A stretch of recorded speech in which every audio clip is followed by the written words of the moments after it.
I always say sometimes you can have all the resources, but you'll never be a champion. But you can be a champion without resources. That's what I believe in.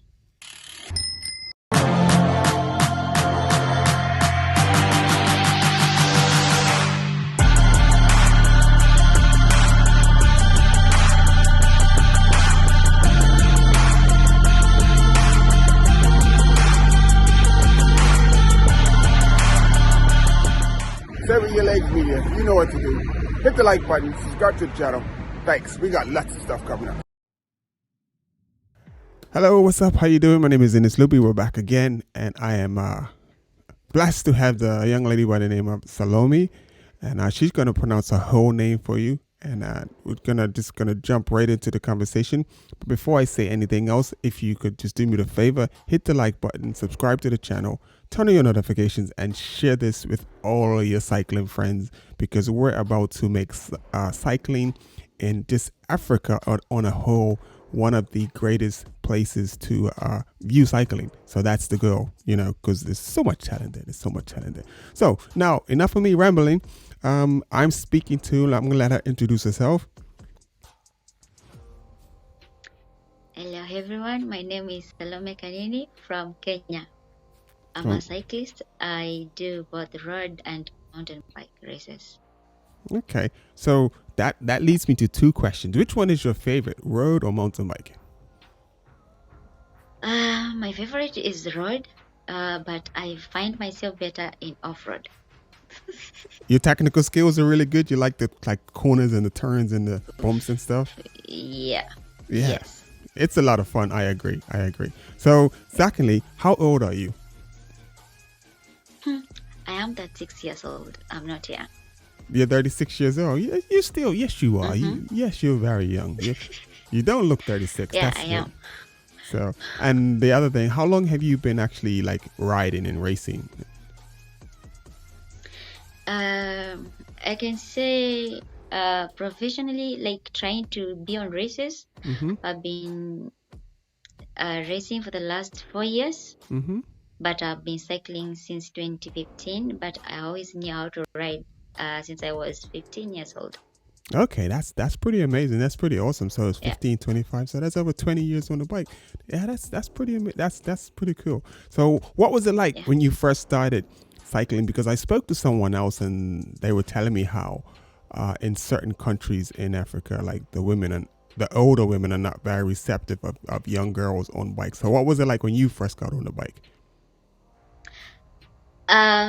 For me, it was fun, and the challenge was that I had to teach myself how to ride a bike, but I was using the Black Mamba, the huge bike, the popular one on the rural areas. So it was not easy, but because I could not reach the frame, but after training and trying to learn in 4 days, I managed to ride on my own, and I just became obsessed with riding, and that was my favorite thing to do when I'm not in school. Okay, I should actually I should have started before. What did you obviously said you went to school. What did you study in school? Come again, please. What was your line of education in school? That is in college. I did IT. That is diploma in IT. Okay. So I put the picture up of you on the what's the bike called? What's it called again? Black Mamba. The Black Mamba, yes. The one that I used on that race during the Jubilee race. That is the bike that I used to learn with when I was young, and that was not easy, but it was fun. No, it looks fun. I'm gonna tell you right now, I'm getting from you just the energy that I'm getting from you and the things that you've done. It's just if I came to Kenya, I would probably have an amazing time going biking and stuff and seeing stuff and just eating food and stuff. Your personality and your energy just feels fantastic. So let me get on with the interview. So I wanted to know about this picture that's up here, the one with the number 86 in the middle of the screen. What race was that? This race was we were racing 2 months ago. Mm-hmm. It was a charity race for supporting the paracyclists, and Mm-hmm. it was the first event that was organized in a place called Thika. And the cyclist behind is my friend. We have been riding long rides together, and this day he decided to join during the race, so he's the one behind me. Okay. And I was not feeling quite well during the race, so he had carried some food for me because I was just out. It was a road race. Okay. I did not do well because I was number 4. That is not my performance, but it happened. Number 4. Man, I Yeah. just trying to think when I used to race. If I got number 4, I would have been really happy. Yeah, but you see, it also depends on the people you're competing with, Mm-hmm. and maybe the ladies who were participating on that day, they were not very competitive. So Yeah. that's why I'm saying that was not the best performance. I get it. I understand. Yeah, I mean, when you get used to winning, I totally understand. So like if you expect to win and then you don't yeah. win, you be like, okay, well, back to the drawing board. So, but yeah. So what Yeah. was the last race you done? The one that I'm riding, the Black Mamba. That was the last one. It was Okay. that was the last race. Yeah. Okay. So that was an actual race. So you actually like Yeah, it was an actual race. I was supposed to do the road race, and I just felt that my body was not ready, and I knew very well I've not ridden the Black Mamba for a long time. mm-hmm. So I just went to my friend and asked him, "Do you have a Black Mamba?" Then I rode it 2 days, and then I went for the race, and then again I was number 5. Oh my God, yes. Were other people using the Black Mamba as well? No, we had the road race category, and we also had the Black Mamba. Okay, that's pretty cool. Yeah, so the main race was the road race. Okay, and how long was Yeah. the like because that looks like a tough like to do a race on a Black Mamba looks tough. How long was the race? For the Black Mamba was around 35 kilometers. Ooh, No, that, 45. that's Yeah. still a good distance on a bike like that, and it's single speed, right? Yeah, but I think the route was okay Okay. because the elevation was around 400, so it was not that hard. Oh, so it was pretty flat then. Okay, good. Yeah, kind of flat, yes. So on the road, what would be your specialty? Would it be would it be time trialing, climbing, or you consider yourself a sprinter? Uh, if I was focused on training and racing, Mm-hmm. I would be good on road race.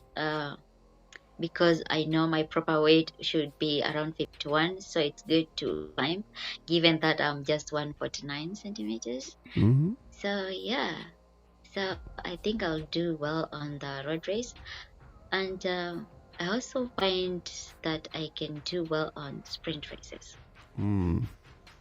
Okay. Yeah. So what are your like your aspirations for cycling? Like where do you like like in the next 5 years? Like because we did talk a little bit about you said you wanted to do an academy and stuff, but like as far as your personal cycling, Yeah. where would you like to be? Oops, we froze.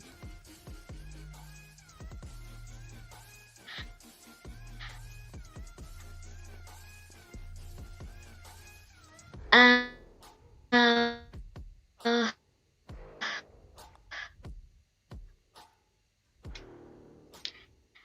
it's okay. Okay. You froze. The camera froze just now. I didn't hear anything you said. All I heard was it's okay. Sorry. Oh, it's okay. I did not say anything though. So, given that I'm late on my 30s, so I would say if I was to focus on racing, Mm-hmm. then I'll focus on mountain biking, and as well try to promote women cycling. At least try to help those who want to be racers, the young generation, because I find myself passionate about trying to get more women into racing. is something that I've tried before, and for me it worked. And I said, because I was just trying to see whether it can work, maybe 5 years from now I'll be having a junior team for under 18 years. That is girls team. Yeah, and just try to make it sustain for a long time. Okay. That would be my goal. Yeah. Definitely. I definitely feel your goal, and I'm behind you, and hopefully that wishing you well. Hopefully that you could get the camp. So the other thing is, so I'm sort of fumbling over my words. What I want to say is that my whole goal for like Say It With Your Legs Media is to get it to the point where it's really profitable, and like ventures and stuff that you want to do, I can just come in and say, okay, let's get it done, to be able to support folks like you. So anyone that's watching and listening, so this is why it's important that I ask people to subscribe to the channel, hit the notification, like and watch and stuff. So as that goes up, this is going to allow me to, we're going to call her Sally because she said that's what everyone calls her. I can put it in the plan. I can put it in like, okay, 2025. We're going to Kenya because we have a project in Kenya. We want to help Sally get her ladies academy off, because my goal is to open up an academy here in the Europe, and basically and like what you're doing will be perfect, because as you get girls or young ladies that are getting good and then they need to further their talent, they can come to my academy in Europe and be where they can be around all of the big races and stuff and just get better exposure. So my whole goal is to assist folks like you, and because I had a really hard time when I used to race, and basically it was expensive to get to the races, the bikes and all of that stuff, and I just want to be able to help those coming up in the sport to not have to worry about that. If they have the talent, that's all I want them to worry about. If they have the talent, come and ride your bike. So I'm definitely going to, keep an eye on what you're doing and definitely support what you're doing. And folks, if you follow her on Instagram and you see what she's doing, just lend her some support, some encouragement so that we can make this happen. Saving the world one bike at a time. So anyway, I don't know what else it is I should be asking you, or we want to talk about, or is there anything I didn't mention that you want to mention?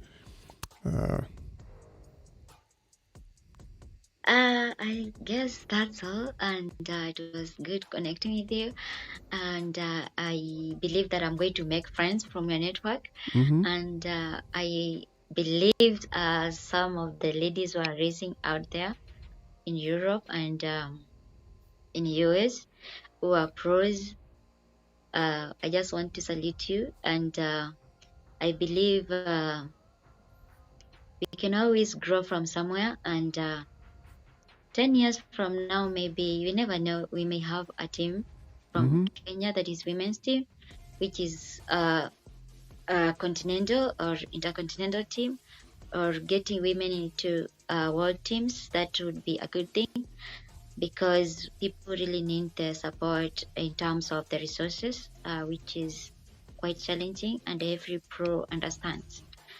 And I always say, sometimes you can have all the resources, but you never be a champion. But you can be a champion without resources. That's what I believe in.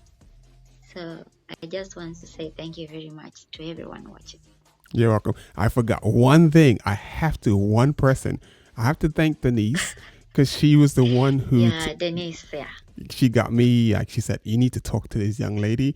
And thank you, Denise, for, pointing you in my direction. And it was definitely a pleasure to talk to you. I hope this is not the last time we talk.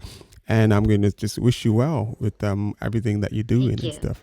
So don't hesitate to just give me a call and let me know what's going on, because we can do a live if you want to, go live and just talk to people about cycling and women's cycling.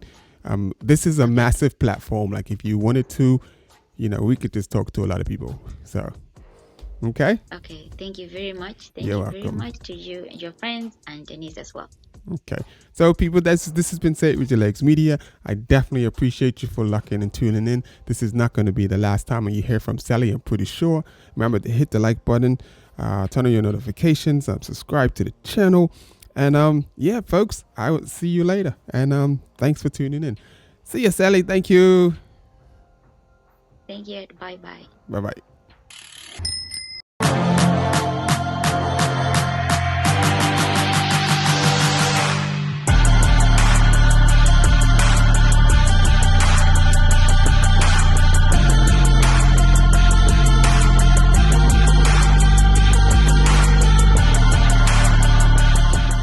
Seven Year Legs Media, you know what to do. Hit the like button, subscribe to the channel. Thanks. We got lots of stuff coming up.